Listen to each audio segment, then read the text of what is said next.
Thank you all and welcome back to Trust All Truth. This is Emmanuel here. In this episode, we will be discussing divorce. In consideration of the fact that 15% of modern marriages end in divorce. The reasons for the divorce, the effects of divorce on children, and how to prevent divorce. But most especially the effects it will have on children. It will be divided into a few separate sections. Let us discuss the reasons. These are considered the number one reasons for divorce globally. Conflict / arguing. And this is something they love to call irreconcilable differences in legal statements. Number two, which is lack of commitment, which all these things will coincide with one another, but some of these, usually these things meld together, as most things. There's never just one reason, it's a buildup. Number three, infidelity, also called extramarital affairs. Then we've got, which is communication. And then fifth is the big one that you hear lots, domestic violence. You would think it's more common than by the sounds of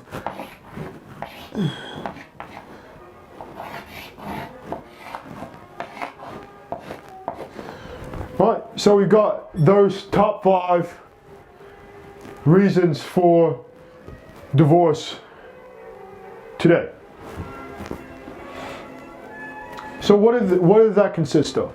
We got conflict and arguing, bickering, nagging. They didn't know that they were not the right ones for each other. Right, that perfectly melds with the communication issues, because if there's a lot of conflict, that means that the one person's not being understood, you're both misunderstanding each other, or you just don't agree.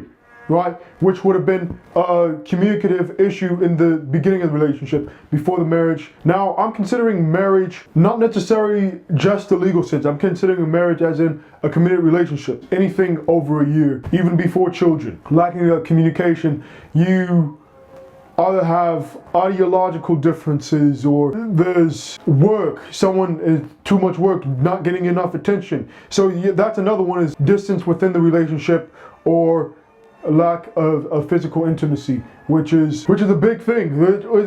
It's a proponent of many marriages that is not considered to be of the most importance, because it only coming from one side. So that's a conflict in itself of what two people believe their role is within a marriage.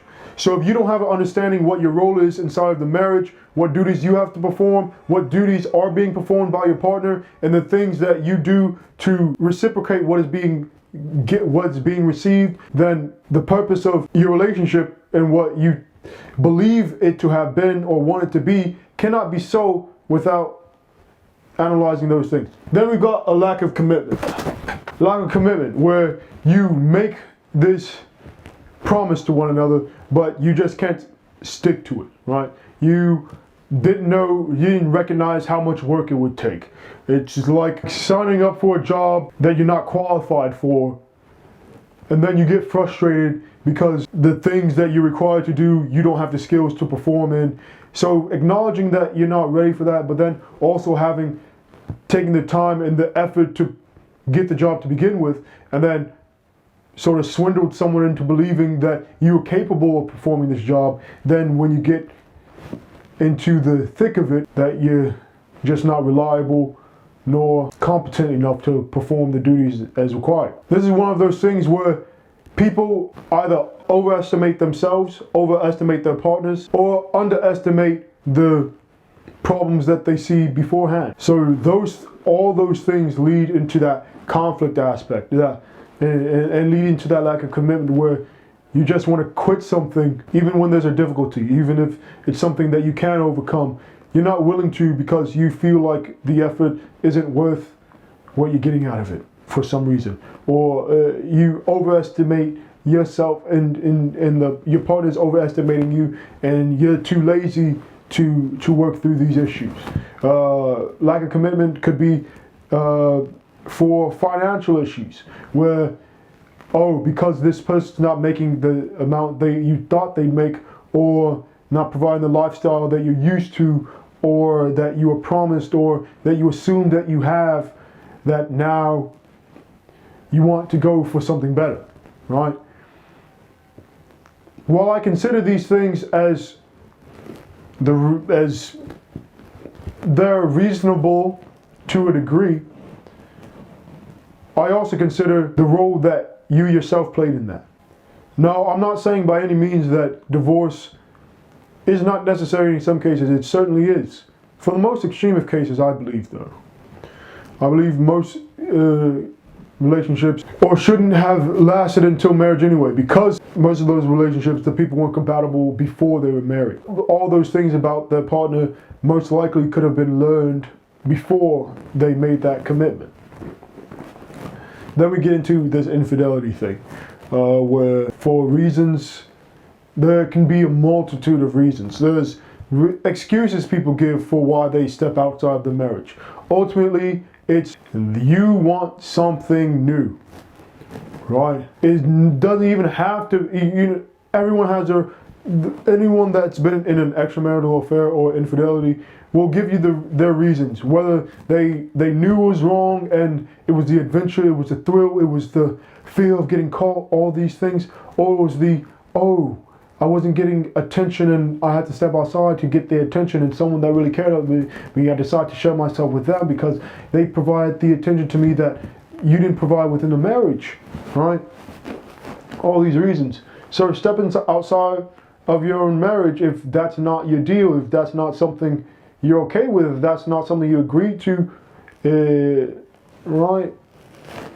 Where you promise yourself, your body, and to your partner exclusively, is there really a good excuse if you've committed yourself with your word under the pretense of loving this person? Now, what does that show? Unless you come to that understanding, but lots of people don't take sexual intercourse as exclusive to love, which is an abhorrent deal. The most vulnerable you could ever be with somebody, and you decide that you shouldn't have to have any emotional connection towards them.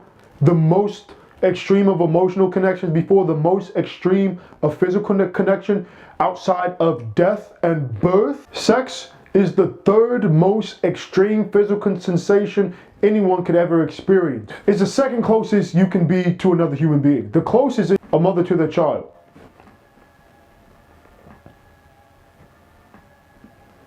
Intercourse is the second most intimate relationship there is in existence. Yet there doesn't always have to be an emotional attachment towards that. That's ridiculous. So infidelity.